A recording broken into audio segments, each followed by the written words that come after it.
Bonjour mes beaux et belles amis, c'est moi Zéna et voici vos prévisions de la semaine du 30 septembre au 6 octobre 2019.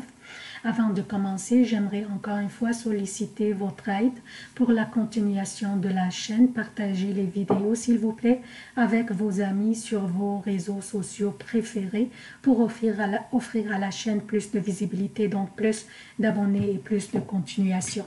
Comme d'habitude, je commence par un préambule qui concerne tous les signes. Ensuite, je passe aux prévisions propres à chaque signe pour les événements significatifs de cette semaine.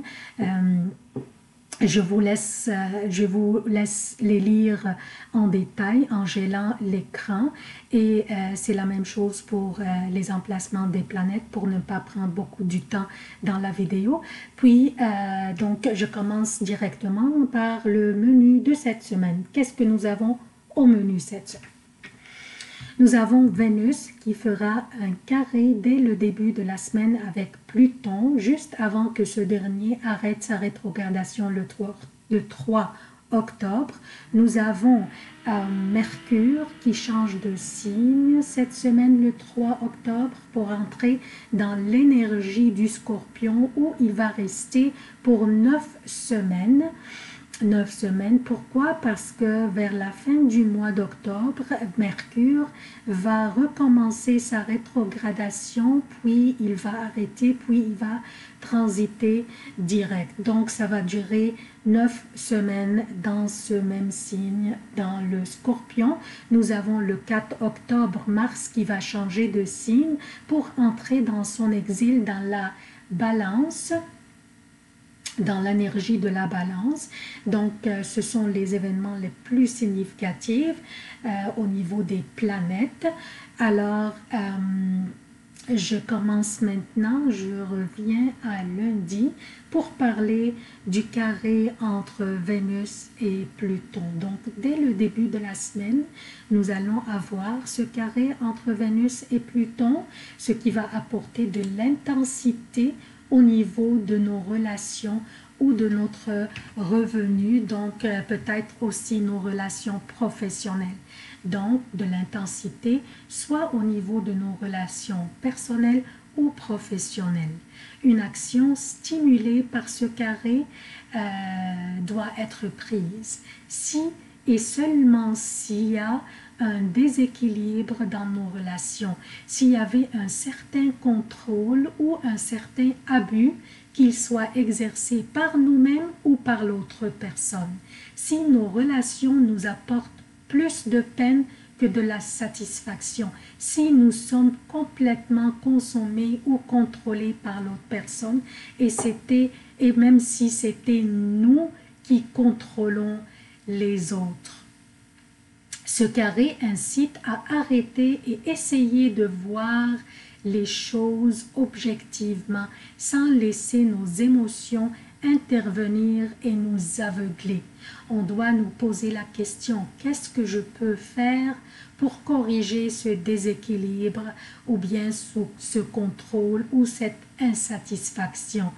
Une action pourrait être une simple discussion à ce propos, pas nécessairement que l'action soit une séparation de l'autre, mais elle pourrait l'être aussi si nous arrivions à une impasse. Donc, parlons-en, discutons, et si quelqu'un est venu nous parler de son insatisfaction de sa relation avec nous, écoutons-le et ajustons nos comportements si nous voulons vraiment ne pas perdre cette personne.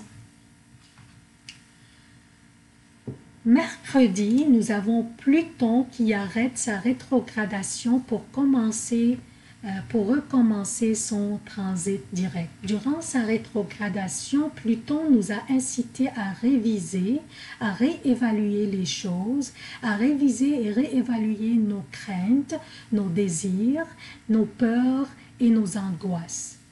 Maintenant que Pluton va recommencer son transit direct, la période de réévaluation est terminée et c'est le temps de prendre les actions nécessaires. Pluton opère de l'intérieur vers l'extérieur en faisant mourir les aspects de la personnalité en vue d'un renouveau. En termes d'événements, Pluton est susceptible de refléter des épisodes émotionnellement éprouvants. Maintenant, c'est la période de transformation vers les personnes que nous voulions être. Nous avions 5 mois pour réévaluer et c'est le temps de réagir et de prendre l'action. Jeudi, Mercure, dont l'énergie est intellectuelle et communicationnelle, entre dans l'énergie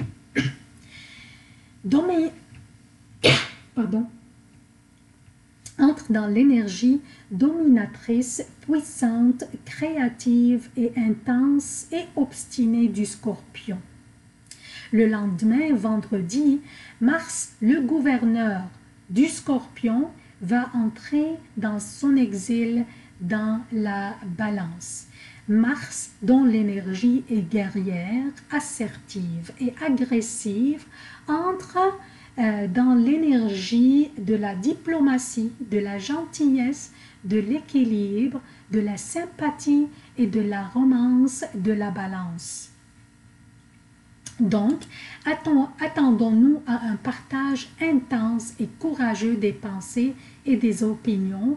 Mercure veut partager de l'information. Il ne veut pas seulement réfléchir, il veut partager aussi.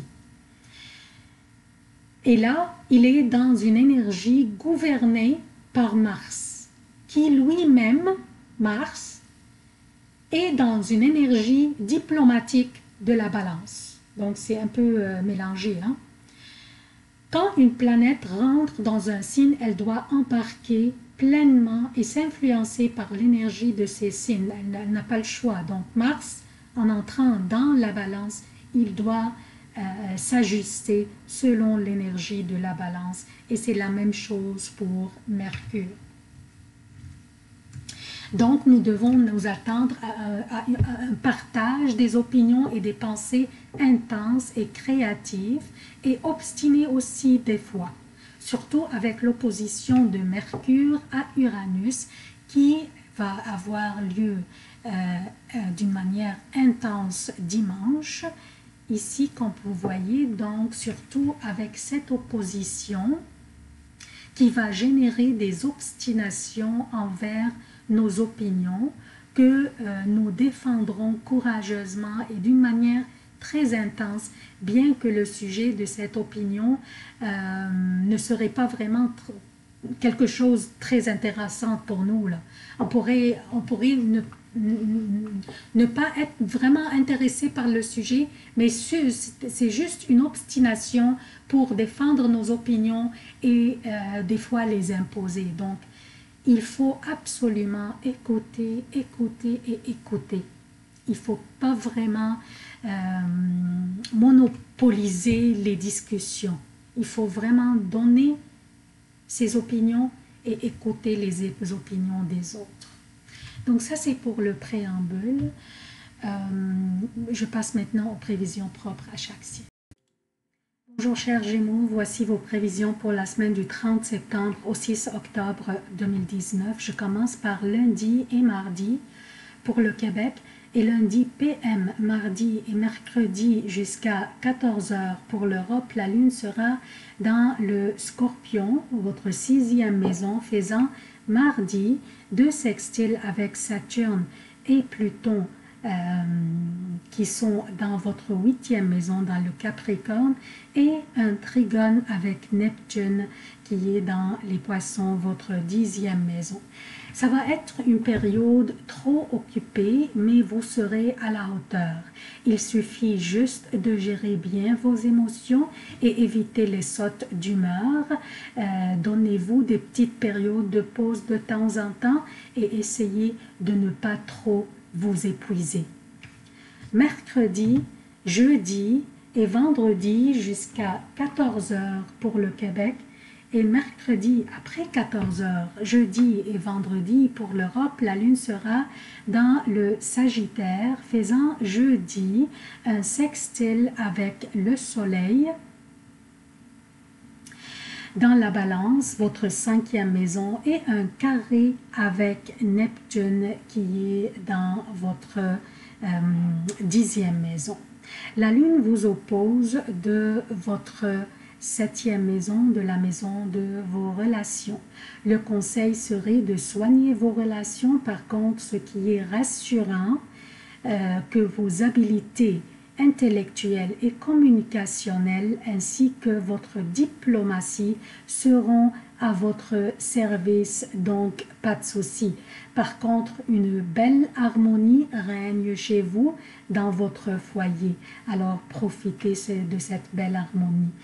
Vendredi après 14 heures, samedi et dimanche pour le Québec et samedi et dimanche pour l'Europe, la Lune sera dans le Capricorne, votre 8e maison, faisant un sextile avec Mercure, votre gouverneur qui vient d'entrer dans le Scorpion, votre 6e maison, et un autre sextile avec Neptune qui est dans votre 10e maison. Donc, eh bien, chers Gémeaux, la pression s'allège, la pression que vous aviez dernièrement, les dernières journées s'allègent et votre fin de semaine sera très plaisante, une ambiance paisible règne et vos démarches seront entreprises avec beaucoup d'aisance. Bref, une période plaisante, productive, alors profitez-en. C'est tout ce que j'ai pour vous, chers Gémeaux. Je sollicite encore une fois votre soutien de la chaîne. Partagez, partagez et partagez, aimez et commentez. Je vous aime beaucoup. À la prochaine.